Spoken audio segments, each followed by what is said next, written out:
Welcome. Happy International Women's Day. It's a day that we celebrate throughout the year and especially throughout the month of March. I'm Ricky Bavington, president of the World Affairs Council of Atlanta. We're so excited for today's conversation. The council is a nonpartisan membership and grant-supported organization, and our mission is to provide a forum for informed discussion of the global affairs that impact Metro Atlanta. You can find information about becoming a member of the council at our website, wacatlanta.org. Today, we are bringing you a timely conversation about women and girls, how they are impacted by the war in Ukraine, the regime change in Afghanistan, and how they're instrumental in fighting climate change, securing democracy, strengthening economies. It's going to be a rich hour. So we're so grateful for you joining us right now. Special welcome to Asma Farid, who's a council board member here at the World Affairs Council of Atlanta and vice president and managing partner at Farid's and Company. Addie Olson is chair of the council's Young Leaders Executive Board. That's a group that's dedicated to early career professionals up to age 35. Ambassador Charles Shapiro, former president of the World Affairs Council of Atlanta. Jessica Cork of YKK Corporation of America, a corporate supporter of the council.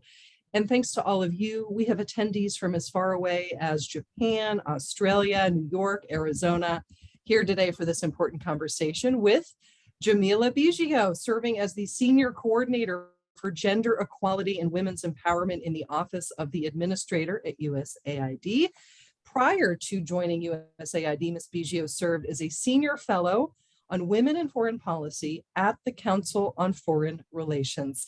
That's where she researched, lectured, and published widely on the relationship between gender equality, national security, and global prosperity.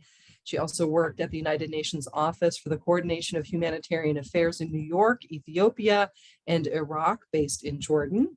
Ms. Bigio is a graduate of the Harvard Kennedy School and the University of Maryland. Welcome, Jamille. Thank you for joining us. Thank you so much. It's such a pleasure to be with you and with all of you today. Happy International Women's Day. And Jamille wore purple, which is one of the official, I think the official color, at least contemporarily, of International Women's Day. We have breaking news. Today, President Joe Biden announced he will request $2.6 billion in his fiscal year 2023 budget to support gender equity and equality all around the world. So we'll have Jamille explain how will this money be spent? Yes, well, first, we are thrilled with the announcement and with this commitment. It is actually the largest ever budget request that we've made to support gender equity and equality issues around the world. And it is double the amount that we requested for gender programs in the prior year. So we are really excited to move from the commitments that we talk about in terms of how important it is and the mountains of evidence that exist about how important it is to unlock the full potential of everyone, including women and girls around the world, to really move from those statements into real programming. And that's what this does. This says that we are going to put our budget, put our resources to actually support the work that we are talking about at a higher level than we've done in the past. We've been investing in women and girls since USAID started 60 years ago. And this represents a vision that the administrator, Secretary Blinken, and the president and the head of our budget all collectively have laid out and said that it is time for us to invest more in women and girls around the world, in advancing the rights of LGBTQI+ people, in truly unlocking the full potential of everyone to contribute to their societies. And you are uniquely qualified to talk about the relationship between women's economic participation, national security, that it's good for local economies and the global economy when women and girls are included and empowered. So this is an investment, and we're gonna talk on that point in a couple of minutes to help illustrate for our audience what USAID does, how they help women and girls globally. We're gonna watch just a very quick video, a minute and a half, that USAID produced to celebrate its 60th anniversary.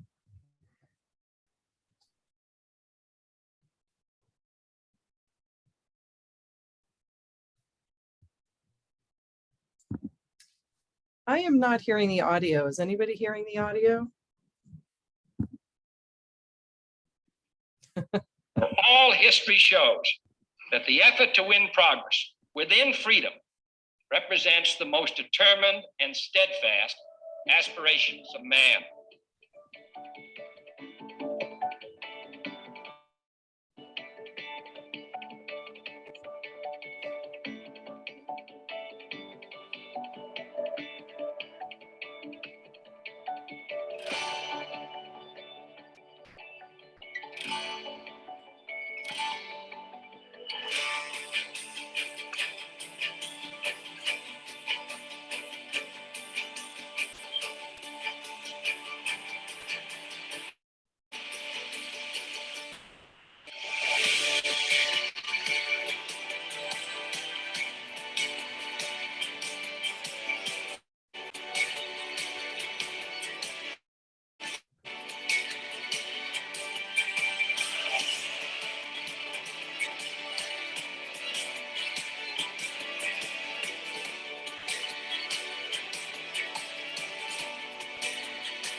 Okay, fantastic. So after watching that video, which obviously captures a lot of faces of people that the federal government supports, why don't you explain, for a little bit of history, USAID's mission? Why was it founded 60 years ago? Its budget, is it all federal tax money? And where in the world it works? Wonderful, my pleasure. It is such an honor to serve at the U.S. Agency for International Development because we work on behalf of the American people to promote and demonstrate democratic values abroad. We work to advance a free, peaceful, and prosperous world. And we do that by investing in development and disaster assistance programs that save lives, reduce poverty, strengthen democratic governance, and help people emerge from humanitarian crises and emergencies so that they can recover and their countries can rebuild. As you saw, USAID was established 60 years ago. It is a taxpayer-funded federal agency. So we do, again, draw on taxpayer dollars and work on behalf of the American people to help improve health, education, and economic prosperity around the world.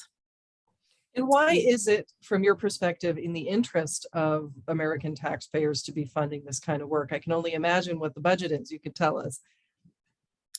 Yeah, so it's critical that with USAID's resources that we are helping to build healthier, more prosperous, safer countries around the world, both because it's the right thing to do and because it's the smart thing to do. So it's right to be helping people who need that assistance to invest in, for example, getting their COVID shots, helping to strengthen health infrastructure right now so that we can get shots in arms all around the world. It's important that we help other economies grow so that both they are more prosperous, and then that helps the entire global economy. That means we have stronger, more resilient markets that we can trade with and for our own US exports.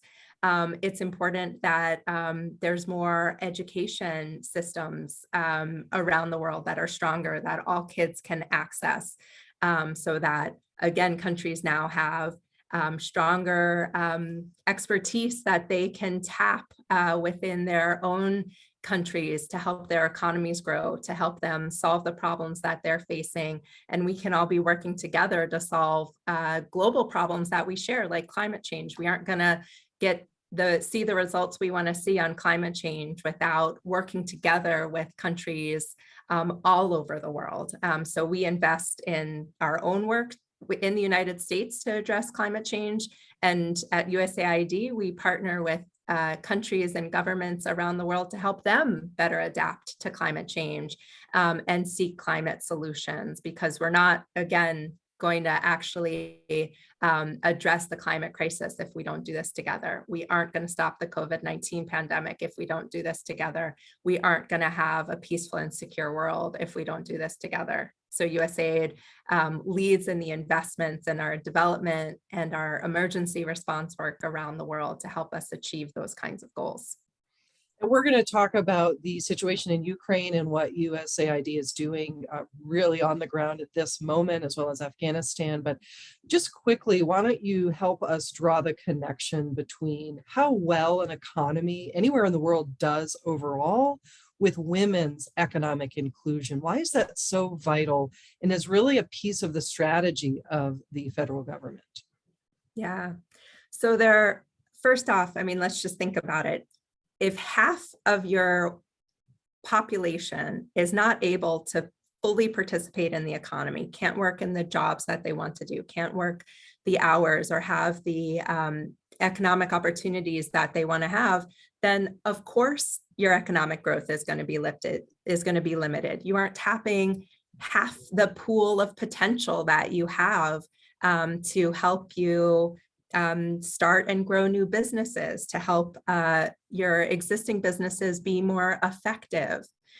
So there's actually evidence that has put numbers to that. The McKinsey Global Institute estimated that if just more women participated in the economy, not even at equal levels as men, just if more did, that it would translate to $12 billion additional global GDP. And they broke that down by country and can estimate that by country and really look at, like, if countries actually brought more of their workforce, of their potential workforce into the economy, if they helped more women get the jobs that they want to have, then they would all be growing their economies in significant ways. And it's based on that evidence that we've seen governments launch new policies. Japan launched a policy that they called Womenomics, recognizing that, again, they needed to remove the barriers that were keeping women from being able to work. We've seen multilateral development banks invest in this. We've seen corporations, we've seen venture capital all kind of recognize if we invest in women and girls and their economic potential, that will pay dividends, both economic dividends in terms of growth, but other benefits for their families and communities. When women are able to be fully educated and are able to work, their families and their communities are healthier and better off. So we see those benefits across the board. And the kinds of barriers that we see, some countries still have laws on the books that limit the kinds of jobs women can take. So they literally say there's certain jobs in our countries that women are not allowed to have. We see laws on the books that make it harder for women to inherit property or to open bank accounts. And all of that makes it harder, for example, for women entrepreneurs, women who want to start their own businesses, to be able to have access to the assets and loans that they need to get their business off the ground. We see it harder for women to get the training, to get the loans that they need for their businesses, or to access the well-paying jobs that they want in their countries. COVID-19, for example, revealed in the United States and around the world that when women especially don't have access to childcare services, that pushes them out of the labor force. So both in the United States and around the world, we saw that women disproportionately lost jobs during the COVID-19 pandemic, in part because they didn't have access to the childcare services that they needed. That highlighted that investing in care infrastructure and in the care economy is an economic priority. So this is what it means to translate the mountain of evidence that exists on what the economic benefits are for women to work, then into what do we do about that? We pursue legal reform so that women can pursue any job they want. We invest in care infrastructure so that women have access to childcare if they want that, if they need that for them to be able to go to work. We invest in addressing gender-based violence in the workplace so women are safe and free to fully participate in the workplace. These are some of the kinds of investments USAID does to help ensure that women around the world are free to participate and to advance in the workplace. Pivoting to Ukraine, I'd like to ask my team to bring up a map that we pulled from the USAID website of the work you're doing right now in Ukraine. Everybody in Ukraine and in Europe is impacted either directly or because of the refugee crisis. It looks like we're moving toward 2 million refugees now coming out of Ukraine. Those are just who are documented. Jamille, how are women and girls disproportionately impacted by the situation in Ukraine? Yes. And I'll have you also, refer to this map so you can explain where USAID is working at this moment and what you're doing. And this, of course, means this is where the federal government, on behalf of us, everybody on this call who's an American taxpayer, what is being done at this moment on our behalf in Ukraine. Yes. So it is heartbreaking to watch what is happening in Ukraine right now. The head of USAID, our administrator, Samantha Power, just recently returned from a trip to Poland where she saw firsthand the toll that this brutal invasion is having on Ukrainians and on women and girls in particular. And that means people who just a few weeks ago were going to work or were meeting with friends are now, we're seeing women single-handedly supporting their children in a new country and wondering if they'll ever see their husbands again. Because this is an instance where the vast majority of the refugee flows of the people fleeing Ukraine are women and children as men stay back in order to fight. We're also seeing many women stay back in order to join in the fight as well. But in terms of the refugees that are fleeing, they are primarily women and children that are seeking to escape the violence that we are watching occur across the country.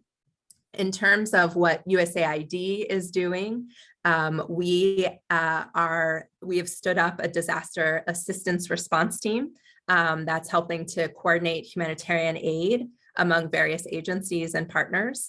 So they are working around the clock to make sure that goods and people are getting across the borders to the frontline states, so to the states receiving refugees. And we're also working inside Ukraine to help combat food insecurity, to provide critical health supplies and supply other humanitarian commodities. So again, Ukrainian people have the support that they need now to survive in the midst of the conflict.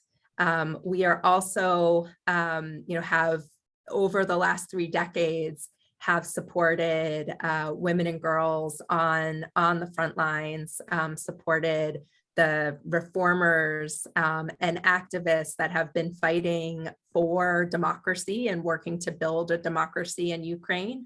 And so, that we continue to support and lift up the incredible work that women and girls and all democracy reformers have been doing, and as they, right now work to protect their homeland and to protect the democratic principles that they stand for. Well, this map, and I'll just draw our audience's attention even to the bottom, just looking at the routes that the refugees are taking. It looks like most are going through Poland. I was actually WhatsApping with somebody in Odessa, and she was explaining to me that her family has decided that they'll try to get through Moldova. So these extraordinary decisions that families are making, if they haven't yet fled, they're thinking, where do I go? Which nation do I run to? Not Belarus or Poland. Although there looks like a couple thousand are, maybe just because it's better to go to Russia excuse me, not Poland, Russia, than to stay in Kharkiv, which is where that arrow is coming from, in the middle of the worst of the fighting, or at least the first of the worst of the fighting. And then this reception center locations right on the border, these are USAID reception centers. This is taking and processing refugees and giving them what? Diapers, sanitary products, baby formula, food, socks. What is it that you're doing right here on the ground here in this map? We are providing the relief that the innocent people caught in the middle of the invasion need. So both in the country and in the reception centers, helping make sure that whether it's food, blankets, medical supplies, that they have the support that they need as they, whether they are in the country or as they flee the country in search of safety. Okay, let me ask you how women and girls, either in Ukraine or really any refugee situation, how are they disproportionately impacted by a situation like this? I obviously mentioned, baby supplies. If you have a small children, it's not only emotionally difficult, but you actually have things that you need, and women have things that we need that that are not as obvious as food and clean socks, right? Yeah. Well, I mean, we see across conflicts and emergencies that women and girls face specific risks and specific threats. So in this case, for example, as I said, we know that that the majority of refugees are women and children. So we know as we are responding to the people who are fleeing, we need to be thinking about what kinds of services and support do women and children need. So that is, support for new babies that are being born every day in Ukraine in the midst of this invasion. It also means protection services, so that as they are traveling, as they are looking to seek refuge, the work to also prevent them falling at risk of being trafficked or of facing other forms of violence targeting women and children.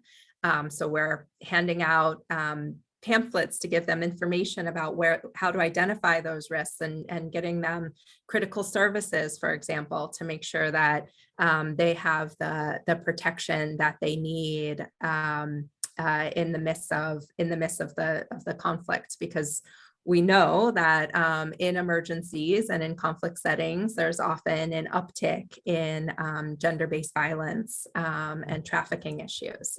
So that's part of our response, is making sure that we are protecting them.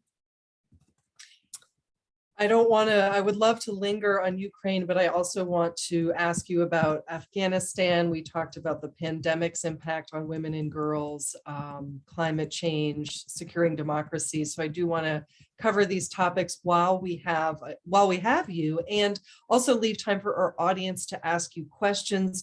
Please use the Q&A function if you have a question for Jamille Bigio about what USAID is doing anywhere in the world, or other questions related to International Women's Day, as we have this conversation about women and girls across the world. Quickly on Ukraine, before we shift to Afghanistan, in terms of humanitarian assistance, how can people help? Yes, well, the key message here is that cash is best. So I know, you might hear about different products that people need, and there's hope to and desire to send products, but it's actually a lot harder to get the products and get them sorted and get them to where they need. So it's best to give cash, so that the organizations that are on the ground and that are tracking what the needs are where can use your dollars to best get this answer what the priorities are in that moment. So we do have a list that we can share with you of reputable relief organizations that are working on the ground. And if you're looking to help, we encourage you to donate your dollars to these organizations, so that they can best utilize those to meet the needs of the moment. Okay, we would be happy to share that link, and as we will send people the video of this conversation, those who've registered, so that you can have the video, share it with people in your networks, and also a couple of key links. Let's shift to Afghanistan for a moment. Is USAID working inside Afghanistan right now? And if so, what are you seeing? Is the Taliban living up to its promises to do things to allow women to go to work and girls to go to school? What is the situation from USAID's perspective right now? Yeah, so in Afghanistan right now, we do continue to work in a few different ways. So first, we are continuing our humanitarian assistance. So in Afghanistan, there is a growing crisis where people are not able to get the food that they need, not able to get the health services that they need. So we have increased our support for emergency response to make sure that the people who don't have the food that they need, who don't have access to the health services that they need, have that support. We are also investing in doing more to help make sure that everyone, including girls, can go back to school. And so as part of that effort, we have been calling on the Taliban to make sure that it is clear that schools are open for girls and boys, that at all levels, that girls can go to school at primary levels, at secondary, in high school levels, and higher education, that women can pursue university education. And this is critical if we're talking about the future of women and girls in Afghanistan, and for the future of the country, that girls and women can continue to pursue an education.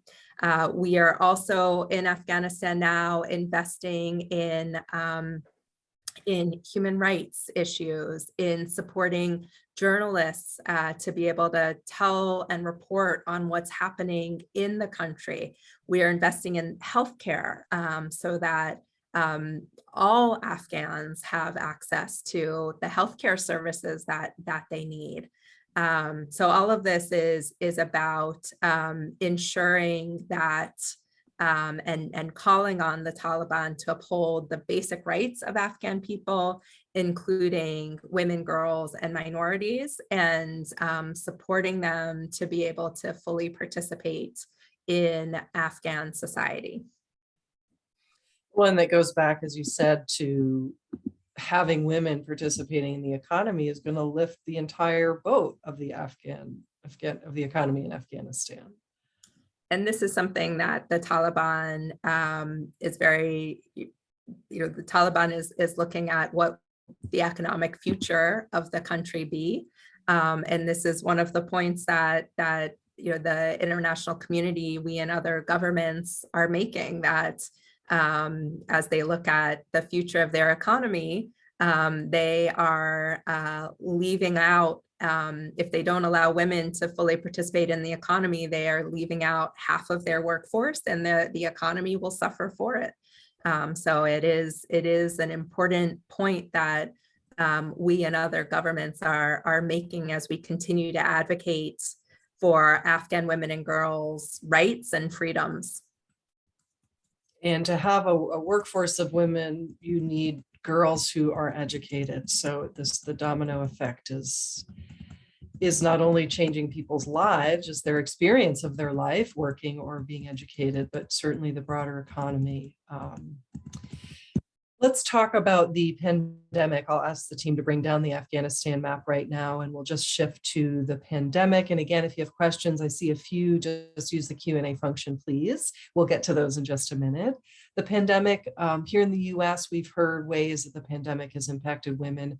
They have unpaid childcare work. They have had to leave the workforce to become the primary supporter of children, young children, or children being educated virtually at home. Just very broadly, what are other impacts of the pandemic on women and girls? Yeah. So as you noted, women disproportionately left the workforce, and we're working to bring them back.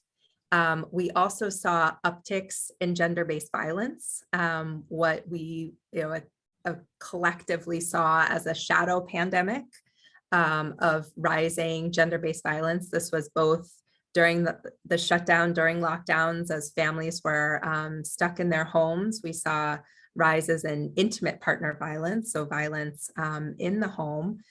We've also seen upticks in child early and forced marriage, so families who are economically suffering because of the pandemic around the world are turning to marrying their girls off early as a coping mechanism for them in the midst of the economic stresses of the pandemic. We're seeing female genital mutilation and cutting as other forms of gender-based violence that are increasing because our prevention efforts aren't able to reach the communities that they were reaching before. We are also seeing that that women and girls are leaving schools at higher rates. So as we try to get kids back into school again after schools were shut down around the country, around the world, one of the groups that we're most concerned about getting back are adolescent girls. So they've left and now they've may have taken on more chores and responsibilities in the home. They may have been married off already. And we know it's going to be hard to help make sure that they get back into school. So that's one of the areas that we are targeting, one of the group's populations we are targeting to help make sure as schools reopen around the world that girls and boys in equal ratio are going back to school and are pursuing their education so that they can pursue their dreams.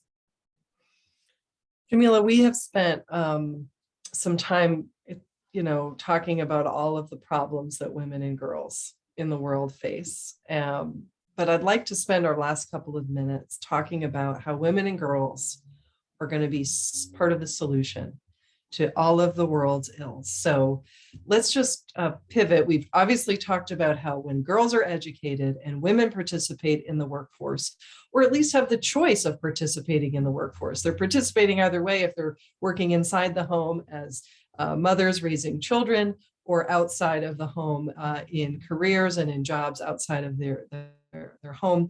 So let's talk about how women and girls are going to be part of the solution for some of the world's biggest problems. Let's just name two: climate change and securing democracy. Starting with climate change.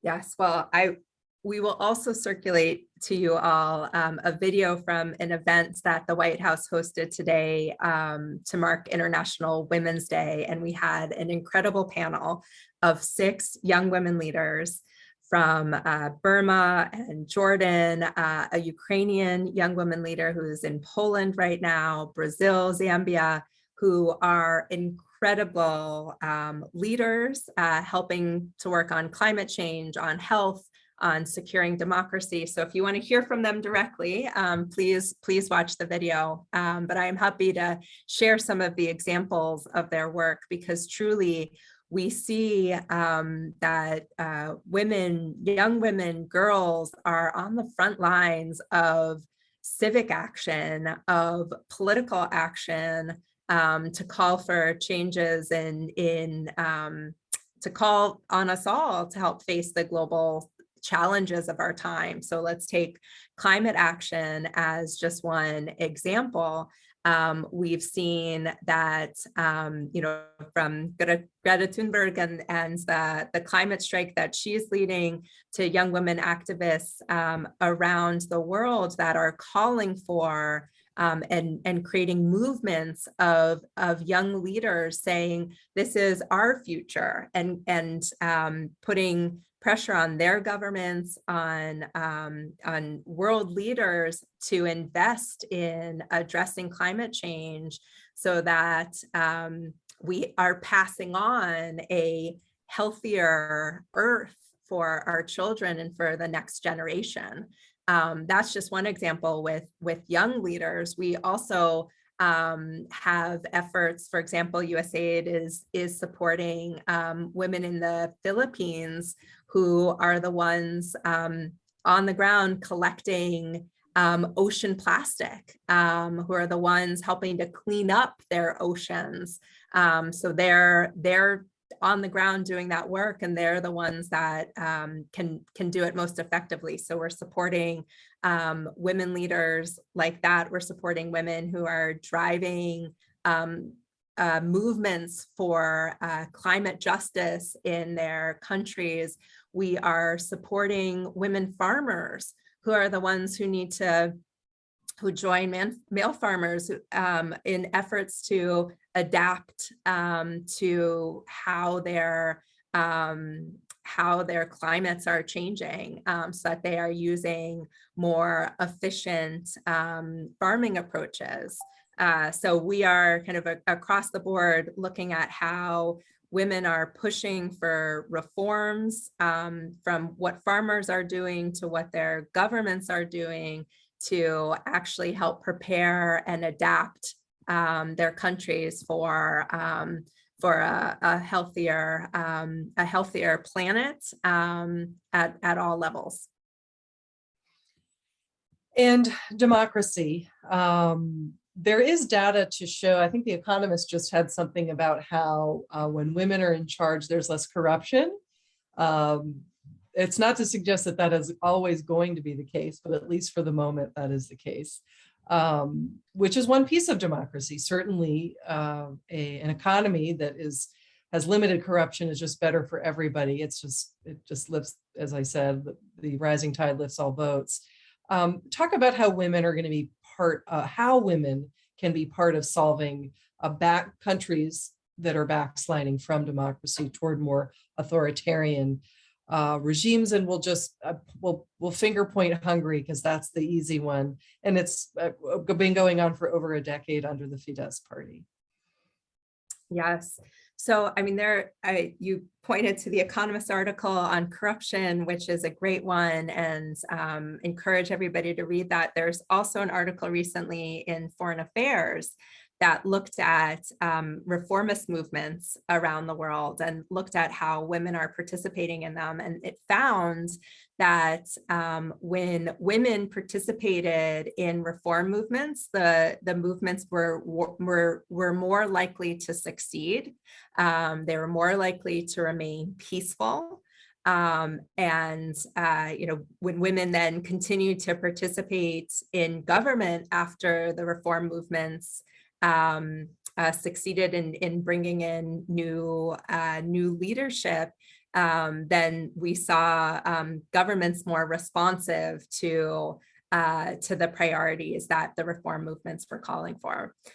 So we do truly see that as countries are backsliding, that women are on the front lines of those efforts to help stop the backslide, to help protect the democratic principles, and to help ensure that governments are responsive to their citizens, and that citizens are able to hold their governments accountable to invest in their people, to invest in their education, to invest in their health and their ability to work. And that's part of what our anti-corruption efforts are about, is that those dollars don't get siphoned off for the profits of individuals, that those dollars, or of companies, that those dollars are invested in what they are intending to do, to build schools, to build roads, to strengthen health infrastructure, so that people can go to school, can get the health access and services that they need. So it's something that, again, we see that when half the population is able to fully engage in society, in this case, in democracy, whether as civic leaders or as elected political officials or appointed government officials, that we have a system that is more responsive to the needs of everybody. Women are helping to advocate for what their needs are, what their children's needs are, so that education is top of the investment list, housing is top of the investment list, health isn't top of the investment list. And we see governments and countries that are more responsive to their people. And we know that when democracies are able to serve and benefit their people, people see the benefit of the democracy. And so they are able to help protect that democracy more and help protect it against the threats of kleptocrats and authoritarians that are looking to seize control of their governments from their people. So making sure that women and girls are able to fully participate as civic and political leaders, it is integral to the future of democracy. I'll close with a quote that our Vice President Kamala Harris said almost exactly a year ago, which was that the status of women is tied to the status of democracy. So when women and girls are free to fully participate in society, that democracy will be healthier for it. When women and girls' rights are limited, when they do not have opportunities, then the democracy will be weaker. So it is critical that we invest in and support women and girls' rights and opportunities to be the leaders, the integral, powerful forces that they are, so that they can help their countries thrive. I will invite our audience to use the Q&A function to ask Jamille questions. Let's start with our first question from you about Ukraine from Anna, who asks, will there be access to mental health support for those fleeing conflict in Ukraine? Great question.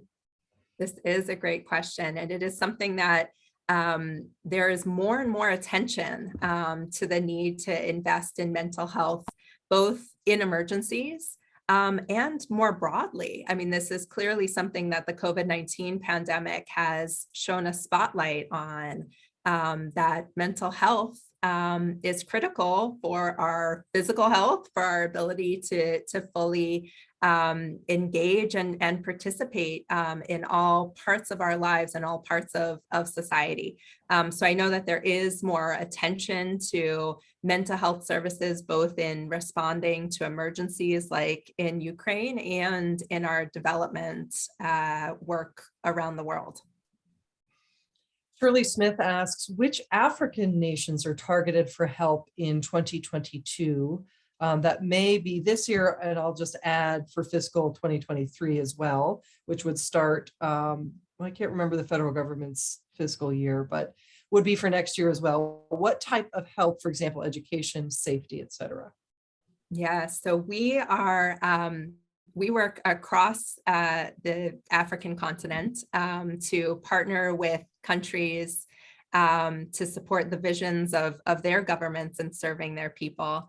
And we work across all sectors. So we have investments in education to make sure kids can go to school to pursue their dreams. We have investments in health. We do a lot of work still to respond to the AIDS crisis there.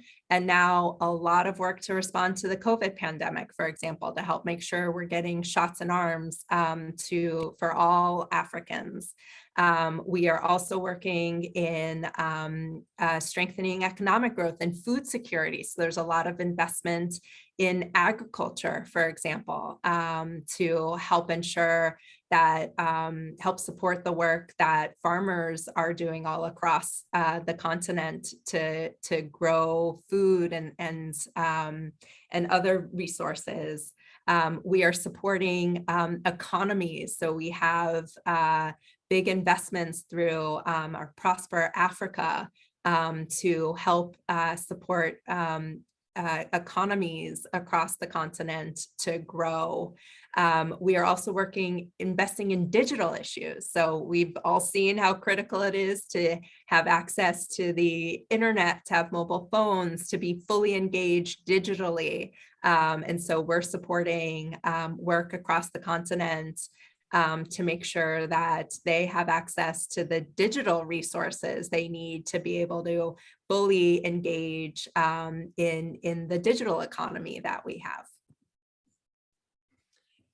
We have a question from Mia White about Afghanistan. Mia asks, are you using existing infrastructure to provide support to the women and girls of Afghanistan, or are you having to build your own support systems from outside?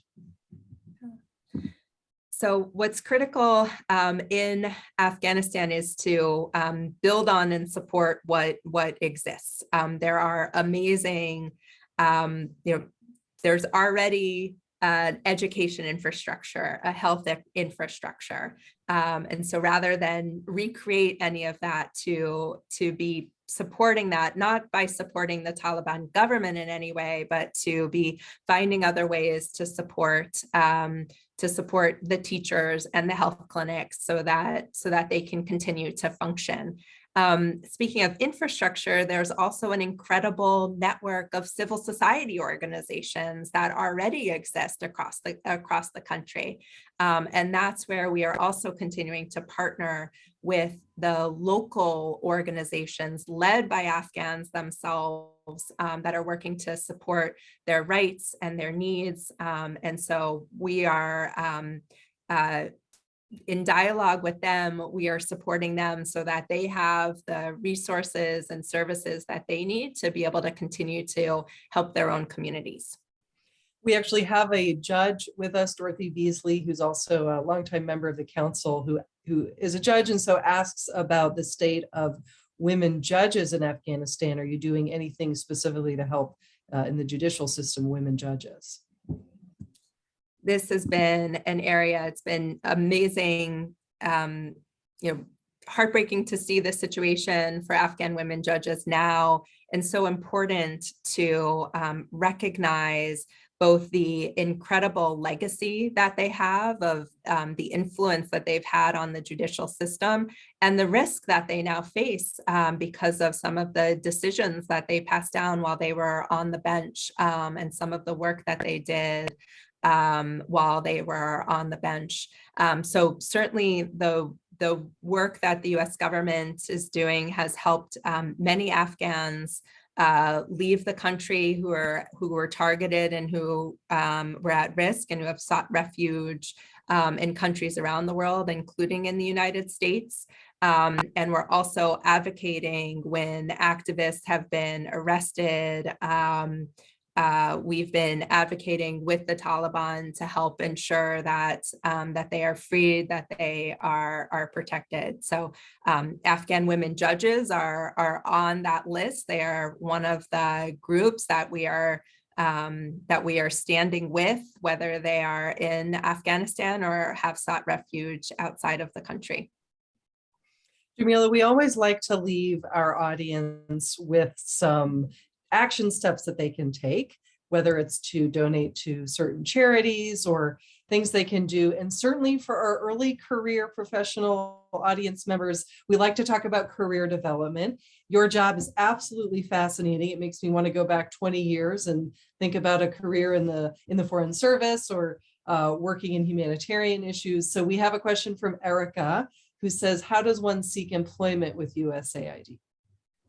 Very exciting. Welcome, one and all. I can say USAID is an incredible agency to work for. And so encourage everyone interested in a career there to look for those opportunities. So there's a few different ways to join the agency. Ricky, you said Foreign Service. So that's something where you've committed to spend your career at the agency and you work at our missions. We have missions. USAID is present in over 80 countries around the world.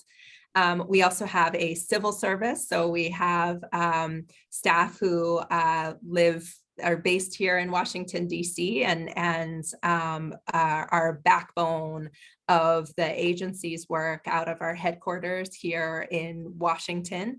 And then we have contractors. So we work with contractors that support us from different contracting agencies, different organizations outside of USAID, but who we partner with. So you can look at usaidjobs.gov, gives different postings and information about both foreign service and civil service opportunities. We are right now very committed, and this is a commitment of the Biden-Harris administration to increase diversity, equity, inclusion, and accessibility across our workforce. So we have been signing MOUs, for example, with historically Black colleges and universities, for example, to help build a pipeline of greater diversity within our workforce. And it's a commitment that we have as we look at building diversity, equity, and inclusion, accessibility broadly. We have more paid internships. We are investing in ensuring that our internships are paid. So you can look at internship opportunities depending on where you are in your career. We also have fellowships that are another way that that depending on where you are in your education, there are different opportunities to join after college, after graduate degrees through fellowship programs. So check out usaidjobs.gov, and we can also share more information for ways to join the agency. Jamille Bigio, thank you so much for taking the time today to talk to us here on International Women's Day. Happy International Women's Day to everybody. Thank you so much for the opportunity, Ricky, and thank you to everybody who joined. And we invite our audience to sign up for our newsletter at wacatlanta.org. You can get announcements about upcoming programs. That's also where you'll find details on becoming a member and also the benefits of being a member of the council, whether an individual member or maybe your company wants to step in with some corporate sponsorship. Follow the World Affairs Council of Atlanta on Twitter, Facebook, Instagram, and LinkedIn. And thanks to today's behind the scenes team, our graduate students, Anna Petrova of the Andrew Young School of Policy Studies and Laura Brower of the Robinson College of Business, both at Georgia State University, stellar interns, Konko Zonu from Georgia State and Murphy Reef from the University of Georgia. And mark your calendars, Tuesday, March 22nd at 12 p.m. Speaking of The Economist, we have Idris Kaloun speaking to the council. He is the Washington correspondent for The Economist. We're going to ask him all about changes to elections law, which ultimately means how democracy is going to evolve at the state level and, of course, with federal proposals. So mark your calendars. Idris Kaloun of The Economist speaking to the World Affairs Council of Atlanta, Tuesday, March 22nd at 12 p.m. and that is virtual. And sign up for our newsletter for even more upcoming in-person events if you're here in Atlanta and virtual events if you're anywhere in the world. Thank you for joining us, and we look forward to seeing you at our next program.